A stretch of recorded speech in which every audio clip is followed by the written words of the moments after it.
My next guest says that private investment is the key to ensuring that the internet remains free from Chinese domination. She is the former Air Force Secretary and the current president of the University of Texas at El Paso. Dr. Heather Wilson joins us now. Thanks so much for being here. It's my pleasure. So, you were the first Air Force Secretary under President Trump. I want to get an idea what your thoughts are as to the biggest geopolitical risks that America faces right now during a presidential transition. Oh, irrespective of the transition, the long-term strategic threat is clearly from China.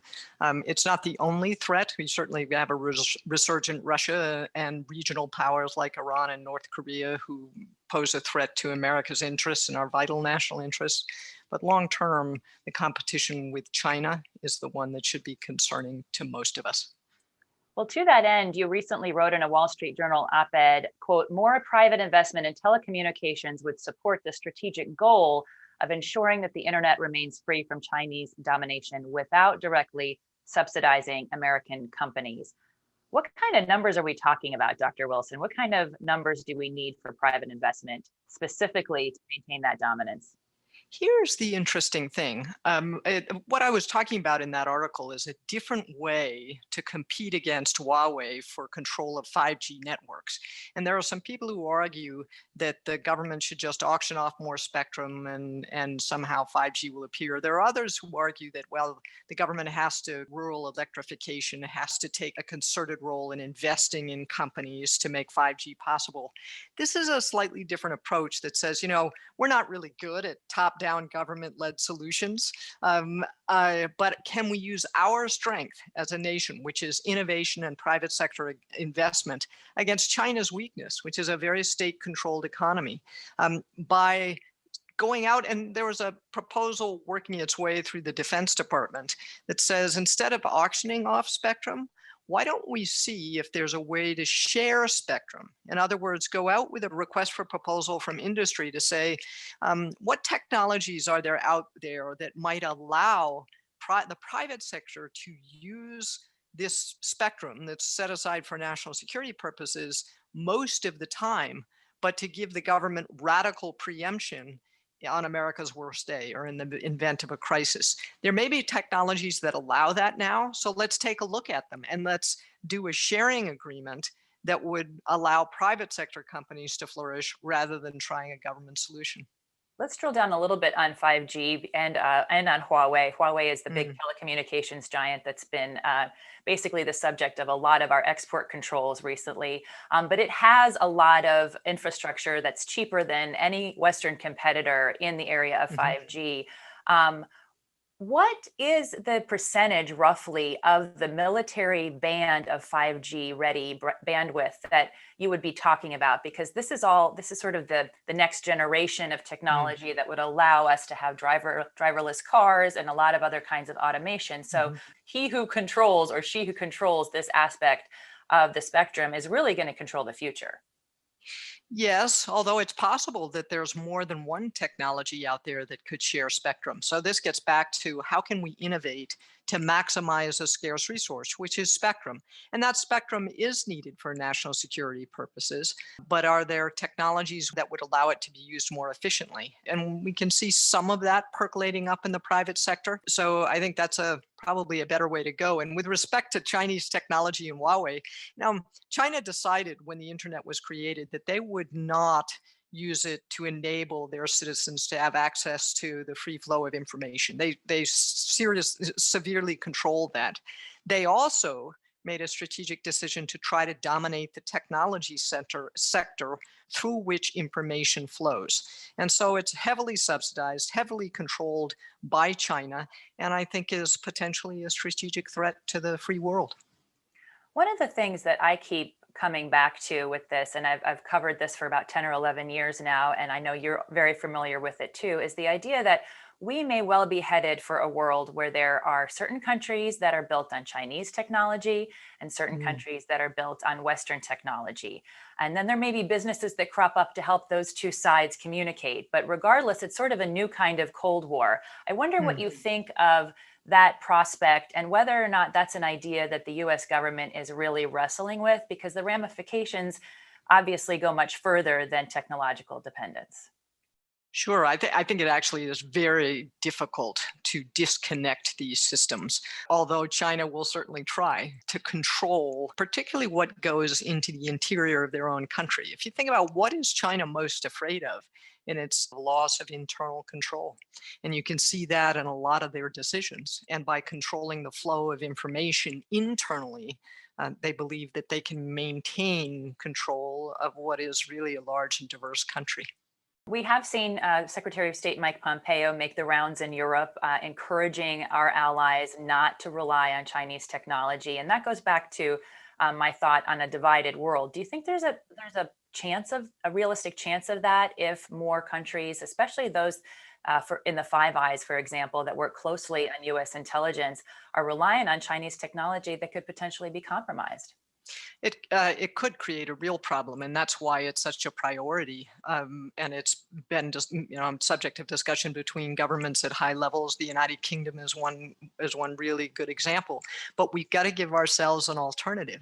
It's not good enough to look at our European allies or Latin American allies and say, well, don't use Chinese technology unless there's a realistic path to the future that we're all trying to build. You mentioned autonomous cars or rapid high-speed communications for all kinds of things.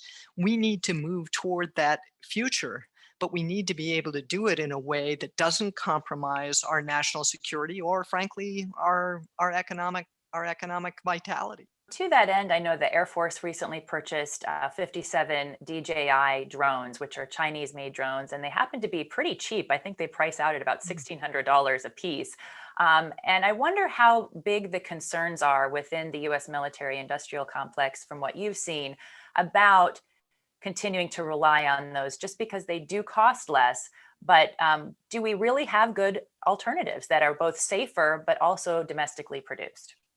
I think we do, from when it comes to national security, we certainly do. And it's never good to rely on your adversary for technology you might need in a crisis.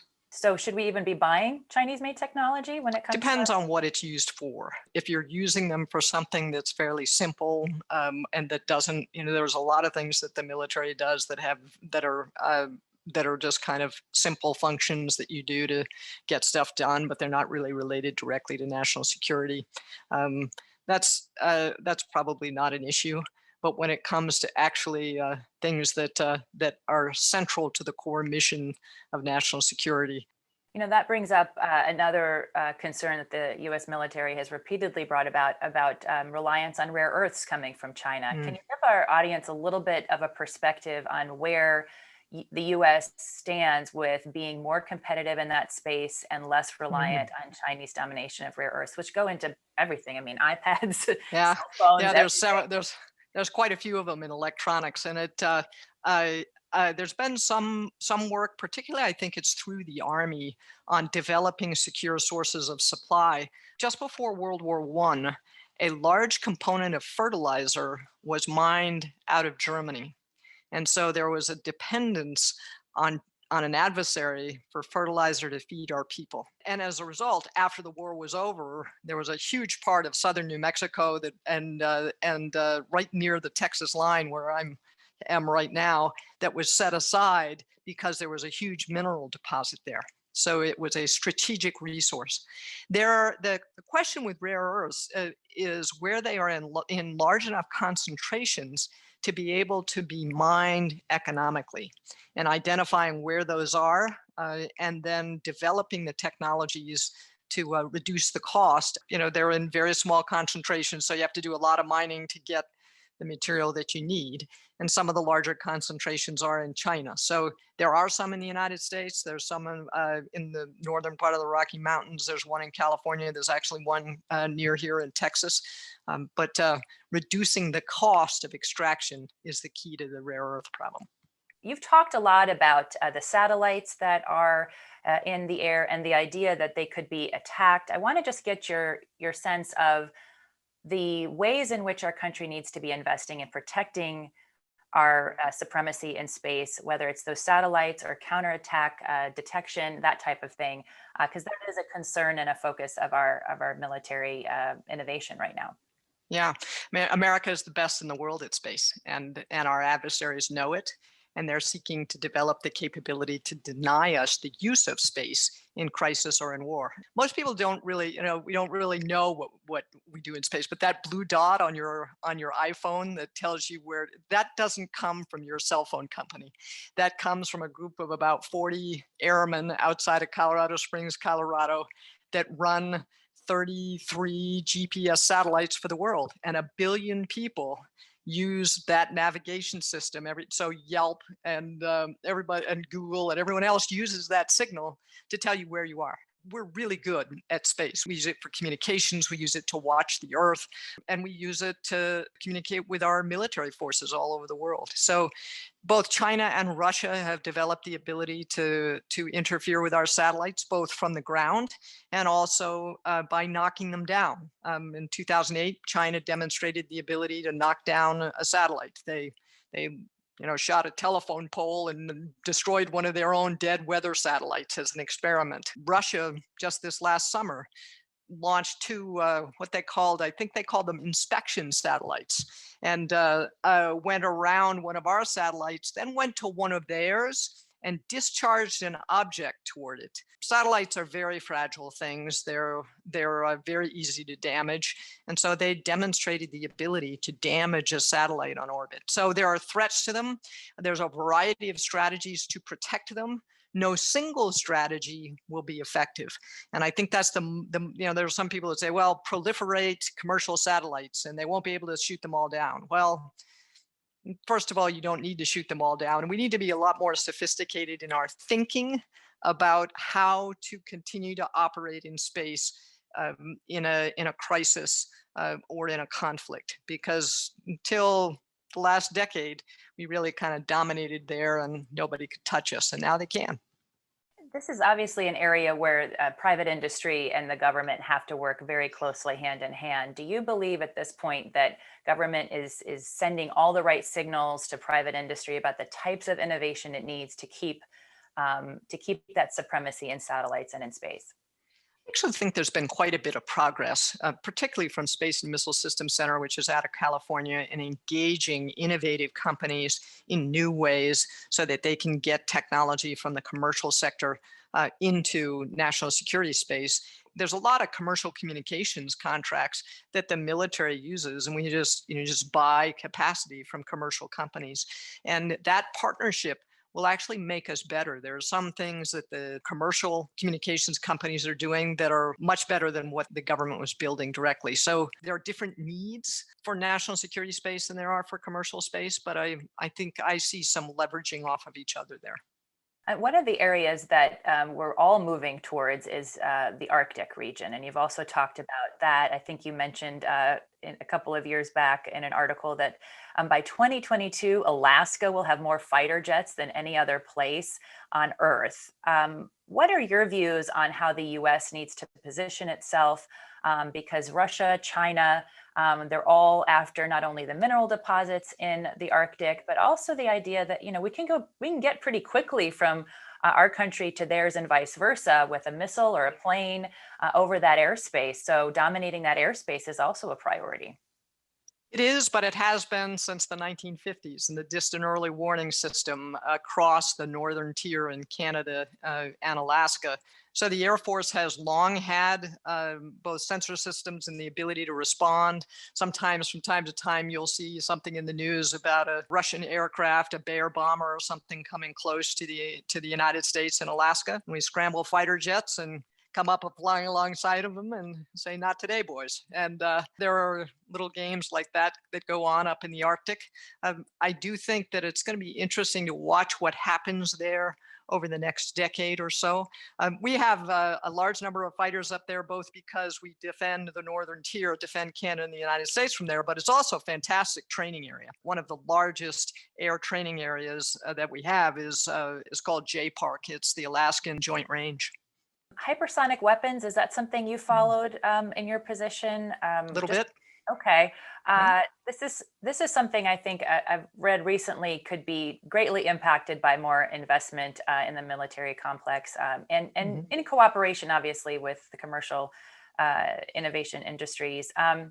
Where do we stack up in the race to own that space? A number of countries are also working on those, and they've sort of Mm. increased the conversations recently about them. Yeah, particularly China is investing a lot in hypersonic weapons, and so hypersonic means more than 5 times the speed of sound. So very fast and usually maneuverable, so very hard to track. So they've invested quite a bit in it. The problems are really difficult with a weapon going that fast. Just the heat on the leading edge of a wing, for example, of something going that fast, the heat buildup is substantial. So one of the things that the 3 service secretaries did when I was in the Pentagon was get together and signed a letter of agreement that said, all right, we're all working on hypersonics. Let's work together and let's take the best technology from wherever it is, Army, Navy, Air Force, go together and move quickly. And I think that that helped to accelerate the development of hypersonic capability significantly because we stopped being territorial about who had the best gear. Always a healthy competition. At the time that we were there, the 3 of us uh, kind of broke the mold that way, and we'd get together every 2 weeks for breakfast with no staff, would terrify the rest of the Pentagon, but we managed to get a lot of things done that had been kind of stuck in the bureaucracy for a while. I think there's a message for the rest of the country there, Dr. Wilson.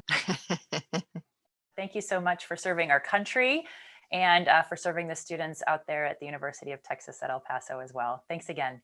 Wonderful to be with you.